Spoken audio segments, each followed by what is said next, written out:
Pels Photography, and today's session is an introduction to street photography.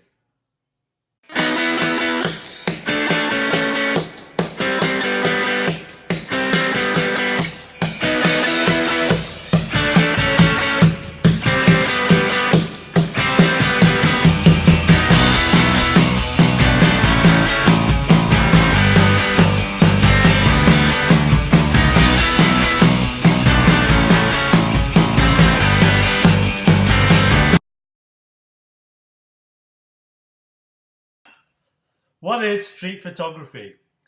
For me, it's about documenting everyday life and society in general.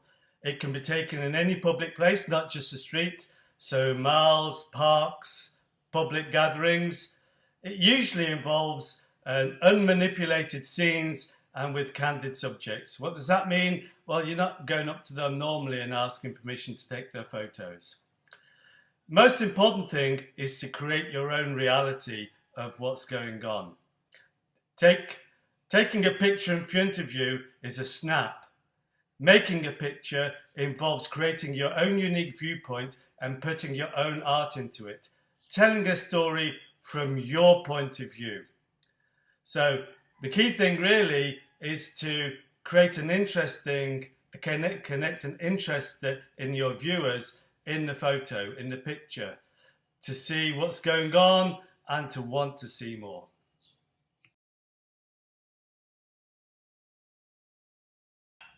There are four main genres. First of all, portraits of people. These need to convey an emotion or record the person doing something interesting or create some mystery. There's motion. Here you can blur the background or blur the moving object. Look up. You need tall buildings with strong lines, and you can take these during the day or night. And nighttime photos. Here you can use the light to create interest, and these incorporate the three other genres.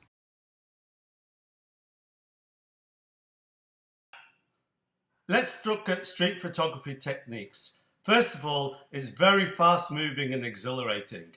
Capturing life in an instant without changing it requires you to react very quickly to what's happening and what's unfolding in front of you. Preparation is key for success, so you can focus on interesting subjects. So how do you do that? First of all, choose an interesting location and then wait for your interesting subject to turn up. What that allows you to do is look for leading lines, contrasting elements, so it could be different colors, or new and old, or vertical and horizontal stripes. Vivid colors create interest. Exit points at the corners of your photos, so a diagonal line that goes down to the bottom right or left hand corner. Negative space to bring the attention of the viewer back to the main subject. Avoid putting the subject in the center, will create tension in your photos to make them more interesting.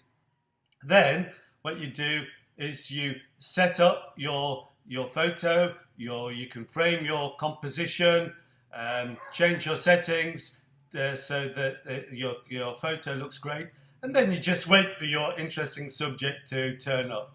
And maybe you're going to take a lot of photos of different subjects and see which one looks best when you download your photos back onto the computer.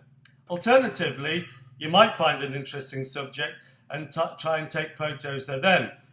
This way, though, you're going to need to talk to them and ask their permission, really. Otherwise, they might think it is a bit strange when they're being followed by a stranger with a camera. One of the key things is to work the scene. So you want to take a great photo, take lots of photos of each scene. Do different variations, different angles, different settings on your camera. Maybe you have a wide open aperture, so you're really blurring out the background, or you have a small aperture, so you got a wide depth of field, so everything's in focus. Different angles, different perspectives, higher, lower.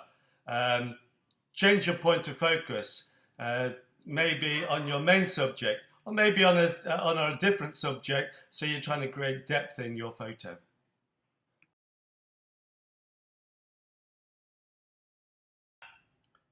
What equipment and settings should you use for street photography? Here's my camera. So I use a Nikon D7200.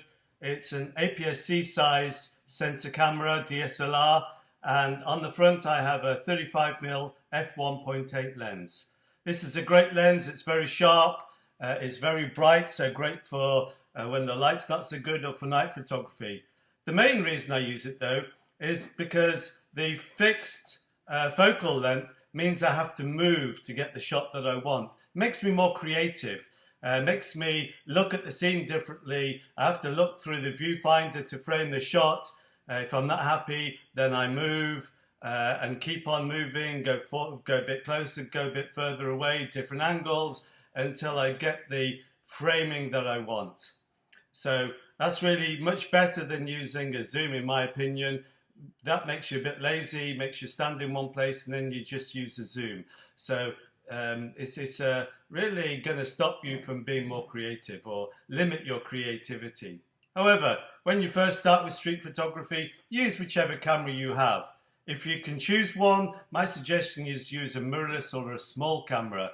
The reason is people will tend to ignore you and go about their daily business without changing their behavior. You can use maybe the screen if you want to be a bit more discreet, and the focus and the exposure is still as good as when you use the electronic viewfinder. Unlike my DSLR, where using the screen on the back is completely different. If you're going to choose a lens, go for either a fast 23mm or 35mm fast lens. With an APS-C type crop sensor, which is available in things like Fuji or Sony, and that gives you the equivalent of a 35mm or 50mm in full frame 35mm film camera. Or a pancake lens if you can get it. That's really great because that's going to make your camera system look really small. So nobody's going to really notice you when you're taking photos. Larger DSLRs are much harder to use. What I find is if I take the camera up to my eye to use a viewfinder, then that tends to change people's behavior. So it's much more difficult to get that candid shot that you're after. When you start off, then it's good to have some general settings. So 1/125 or faster to freeze motion if people are walking, moving. F8 to F16 to give you a wider depth of field, so more things are in focus. Auto ISO. And then what I would do is pre-focus where you expect your subjects to be or where you want them to be in your frame when you've framed up or composed your picture. Once you've taken a few photos, you might choose to change the settings to something more appropriate.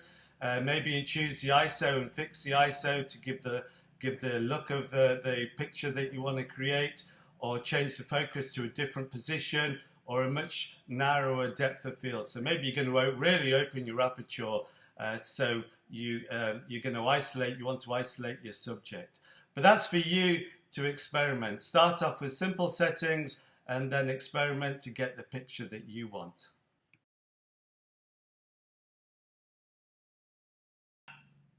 So you've taken a few street photos and they all look like snaps, don't they? How do you make your photos more interesting and create art or pictures or your view of reality?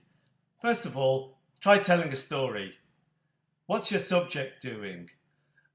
Frame your subject or try isolating them in your picture. Choose subjects that are doing something interesting or have an interesting look about them or have an interesting expression. Then composition. Traditional composition has foreground, midground and background subjects. So how can you reduce the clutter so you've got a clear foreground, mid and background? Maybe you've got different people in those positions, or maybe you've got something interesting in each position. So what you want to do is focus on your main subject, and you want the additional elements in your picture to emphasize the main subjects or draw attention to your main subject. You also want to try capturing emotions. For that, you're going to have to be close to your subjects. If you're far away and you're using a big telephoto zoom, you're not really going to capture that emotion. You really need to be really close to your subjects. Also, really good lighting can create a special mood or emphasize an emotion. To make your photos more interesting, you want to make them more complicated through layering. Layering should emphasize your main subject, but you want to create maybe triangles or threes. That starts to give more depth to your photo and more interesting. And make sure you have the points of interest in those different positions, in those threes, or like I said, for the composition, foreground, midground, background. And you want to leave the viewer of your photo, your picture, wanting more. How do you do that? Create a certain amount of mystery. Create questions for your viewer. Maybe you're not going to show everything about your main subject. You're going to hide something. Don't take the obvious shot. Choose different angles to show your subject differently. So if you've got a building, maybe show the reflection of the building, or a subject, show the reflection rather than the obvious view. Make the viewer want to see more.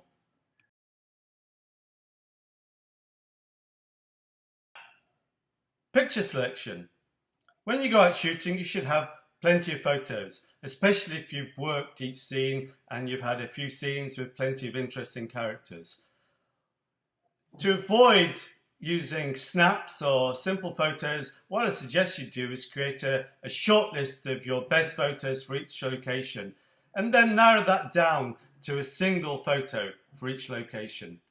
It's best then to leave your final selection for a few days. So when you come back to look at your photos from that day again, you're more objective with your own photography, and you can choose a real picture, your own view of reality. But regardless of that, is your final selection good enough to post? So you need to be really hard with yourself, really objective. The key thing is, does the photo please you? Is it interesting? Are there different layers in there? Are you telling a story? Have you captured emotion? Is there a certain amount of mystery which want to make you look more at your own photos? If you can answer yes to that, then you've created an interesting picture. Maybe you only have one picture out of your day shooting that you're really pleased with. Maybe you have a few more. Maybe you have none. The key thing is then, you're only going to be displaying your best work and showing real pictures, real artwork, your impression of reality, not some simple snaps which other people have seen many times before.